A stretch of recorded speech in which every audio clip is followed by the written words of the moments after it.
Hello students, जैसा कि आप देख पा रहे हैं आज हम लोग पढ़ने जा रहे हैं क्लास 9th के मैथमेटिक्स में चैप्टर 10 पर्सनालिटी 10.1 में सेकंड क्वेश्चन। दूसरा प्रश्न है कि किसी फ्लाईओवर की त्रिभुजाकार दीवार को विज्ञापनों के लिए प्रयोग किया जाता है। दीवार की भुजाओं की लंबाइयाँ 122 मीटर, 22 मीटर और लिखा है 120 मीटर है। इस विज्ञापन से प्रतिवर्ष 5,000 रुपये प्रति मीटर स्क्वायर की प्राप्ति होती है। इस कंपनी ने एक दीवार को विज्ञापन देने के लिए 3 महीने के लिए किराए पर लिया। उसने कुल कितना किराया दिया बता रहा, हमको ये चीज बताना है।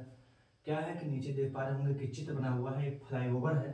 जैसा आप जानते होंगे कि जैसे आप जाते हैं कहीं दूर शहरों में तो देखते होंगे कि क्या है कि वो ब्रिज पड़ता है, उसी को बोलते हैं फ्लाईओवर। तो यहाँ पे देखिए बनाया भी गया है, यहाँ पे गाड़ी आ जा रही है। तो यहाँ पे जो किसका नीचे जो पार्ट है वो त्रिभुजाकार है। इस पर क्या क्या है, किसी कंपनी ने विज्ञापन एडवर्टीजमेंट आपने देखा होगा कि कुछ चीजें ऐसी लिखी होती हैं। तो उसी प्रकार से यहाँ पे क्या क्या है कि विज्ञापन के लिए इसको चुना गया है। और आप देख पा रहे होंगे कि इसका जो आकृति हो त्रिभुजाकार है। इसमें है 122 मीटर, 120 मीटर और 22 मीटर। तो यहाँ से हम करते हैं कि ए बराबर हमें पता है कितना, लिखते हैं 122 मीटर। फिर बी बराबर कितना दिया गया है, इसको लिखेंगे 120 मीटर। फिर आगे देखेंगे कि सी बराबर कितना है, तो कहेंगे 22 मीटर। अब क्या करते हैं, यहाँ से हम अर्ध परिमाप निकालेंगे, त्रिभुज का अर्ध परिमाप, और उसको हम बोलेंगे यस। यस बराबर फार्मूला होगा ए प्लस बी प्लस सी बटे कितना 2। ए का मान आप देख पा रहे हो कितना है 122, प्लस बी का मान कितना है 120 और सी का मान आप देख पा रहे होंगे कितना है 22 बटे कितना हो जाएगा 2। अब सबको क्या करेंगे कि यहाँ से जोड़ देंगे। तो इकाई इस तरीके के जोड़ को क्या करते हैं कि इकाई का इकाई में जोड़ेंगे, दहाई वाला दहाई में और सैकड़े वाला सैकड़े में जोड़ेंगे। तो क्या हो जाएगा 2, फिर यहाँ 0, फिर यहाँ 2 कितना हो जाएगा 4। इसका दहाई वाला जो अंक है वो 2, फिर यहाँ पे 2 4 और ये 2 6। फिर यहाँ से हो जाएगा इकाई, यहाँ पे जो है सैकड़े में कितना 1 और 1 कितना यहाँ से 2 आ जाएगा 2 बटे कितना 2। यस इज इक्वल टू हो जाएगा कितना, इसको डिवाइड कर देंगे तो हो जाएगा 2 1 करने 2, 2 3 6, फिर 2 9 4। इसका मतलब आ जाएगा 132 मीटर। अब हम क्या करते हैं, यहाँ से आगे हम जो है यस निकालने के बाद में यहाँ से आगे जाएंगे तो हम यस माइनस ए निकालेंगे। फिर आगे तो यस का मान आप देख पा रहे हो यहाँ पे कितना है 132 और माइनस ए का मान दे पा रहे हो कितना है 122। तो ये हो जाएगा, इसमें से निकालेंगे तो आ जाएगा 2 में से 2 निकला 0, 3 में से 2 निकला तो 1 और ये टोटल मान मिलेगा कितना 10। किसका मान निकाला हमने अभी, यस माइनस ए का। फिर क्या करते हैं कि निकालेंगे यस माइनस बी का मान। तो यस का मान आप देख पा रहे हो 132 और बी का मान कितना है 120। तो यहाँ से हो जाएगा कितना 2, फिर 3 से निकालेंगे इसको कितना आ जाएगा 12। इसका मान निकाला इसको मैंने यस माइनस बी का। फिर क्या करेंगे कि यस माइनस सी का मान निकालेंगे यहाँ से। तो आप देख पा रहे होंगे कि यस का मान कितना है 132 और सी का जो मान है वो कितना है 22। यहाँ से आप इसको माइनस करेंगे तो 2 से 2 निकला तो जो है 0, 3 से 2 निकलेगा तो 1 और यहाँ जाएगा 1। इसका मतलब हो गया कि यस माइनस सी का मान हम लोगों ने कितना निकाल लिया है 110। अब क्या करते हैं कि यहाँ से हम हेरोन का फार्मूला लगा के इसका एरिया निकालेंगे, पहले क्षेत्रफल पता करेंगे। तो चित्र को मिटाते हैं क्योंकि चित्र का उतना नीट नहीं रहेगा। यहाँ से लगाएंगे हेरोन का सूत्र।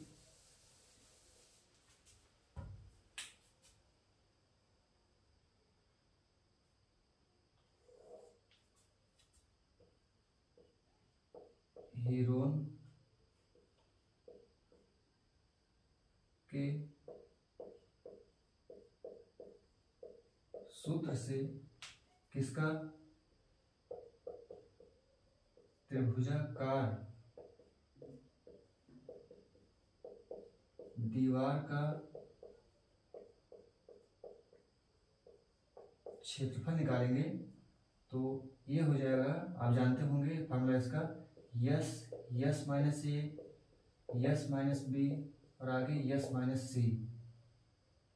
अब हमने क्या किया है कि s minus a, s minus b, s minus c का मान जो है यहाँ निकाल कर रखा हुआ है। यस का मान 132 है, यस माइनस ए का मान 10 है, आप देख पा रहे होंगे यस माइनस बी का मान 12, यस माइनस सी का मान 110 हो जाएगा।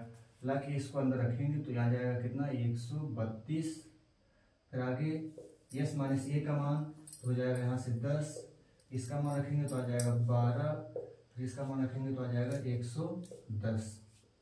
अब क्या करते हैं, इसका जो है तोड़ देते हैं, गुणनखंड फॉर्म में लिख देंगे। तो 132 को हम लिख सकते हैं कितना 11 गुणे 12, फिर लिखा हुआ है 110, फिर आगे लिखा हुआ है 12, फिर 110 को हम लिख सकते हैं 11 गुणे 10। ऐसा हमने इसलिए किया क्योंकि हमें क्या करना है, इसका गुणनखंड करके इसका बताना है वर्गमूल। अब हम जानते हैं कि क्या होता है कि अंडर रूट के अंदर अगर वही संख्या 2 बार है तो उसको क्या करते हैं कि हम वर्गमूल चिन्ह के बाहर 1 बार देते हैं। तो आप देख पा रहे होंगे क्या है 11, इसको आप और सही से लिखना चाहें तो यहाँ से सीधे निकाल सकते हैं, 11 यहाँ भी है, 11 यहाँ, तो क्या हो जाएगा 11 निकल जाएगा। फिर यहाँ देख पा रहे होंगे 12 यहाँ भी है, 12 यहाँ भी है, तो जाएगा 12 निकल जाएगा यहाँ से बाहर, फिर 10 यहाँ, 10 यहाँ, तो इसको भी निकाल देंगे बाहर। इसका पूरा टोटल मल्टीप्लाई करेंगे तो आप 11 गुणा 12 में करेंगे तो आ जाएगा 132, फिर 10 में करेंगे तो हो जाएगा कितना 1320। और क्षेत्रफल जो होता है वो मात्रा के स्क्वायर में, तो हम जानते हैं कि यहाँ पे हमें जो सभी इसमें इसको जो मेजर किया गया है वो मीटर में ही किया गया है, तो हो जाएगा मीटर स्क्वायर। अब हमें इसका क्षेत्रफल बताना तो था ही, उसके साथ साथ मुझे बताना है कितना किराया देना पड़ेगा उसे। तो आप देख पा रहे होंगे कि 1 वर्ष के लिए लिया है उसने और प्रति मीटर स्क्वायर का 5000 रुपया दे रहा है। तो हमारे पास में कितना क्षेत्रफल है 1320 मीटर स्क्वायर है। अब आगे इसको सॉल्व करते हैं तो हमें जो है कितने महीने के बताना है इसको, 3 महीने के लिए। यहां से हम क्या काम करेंगे, इसका किराया बताएंगे और यहां लिखते हैं क्या कि 1 मीटर स्क्वायर प्रति वर्ष अर्थात 12 महीने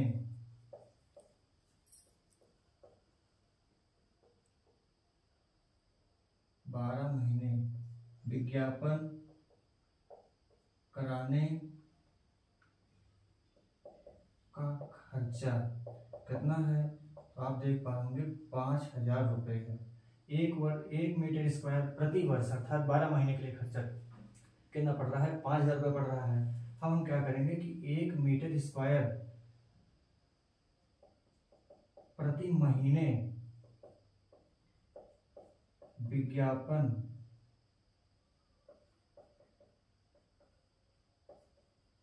कराने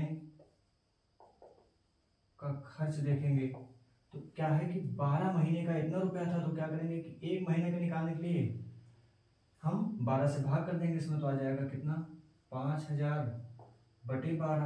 अब हमारे पास में कितना क्षेत्रफल है 1320 मीटर स्क्वायर है, तो इसलिए 1320 मीटर स्क्वायर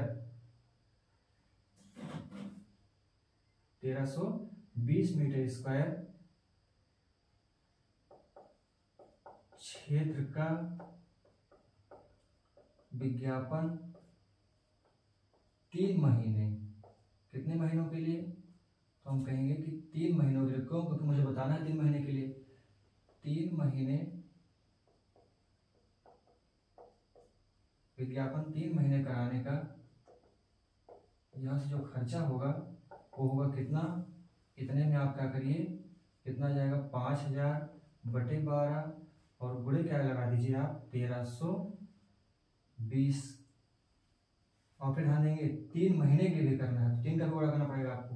फिर यहाँ से क्या करेंगे कि 12 से इसको डिवाइड कर देंगे तो कैंसिल हो जाएगा, आ जाएगा 12 एकने 12, फिर 12 एकने 12 में कितना हो गया 110। अब क्या करते हैं इसका गुणा कर देते हैं, तो 11 गुणा 5 में करेंगे तो आ जाएगा 11 × 5 = 55 और 3 जीरो और 1 जीरो कितना हो जाएगा यहाँ से 4 जीरो और गुणे 3। फिर इसका जब आप मल्टीप्लाई करेंगे तो यहाँ से आ जाएगा कितना 4 जीरो पहले से है, 3 का गुणा 5 में करेंगे 3 × 5 = 15 बचा 1, फिर क्या करेंगे 3 का गुणा 5 में करेंगे तो आ जाएगा कितना 3 × 5 = 15 और हो जाएगा 16।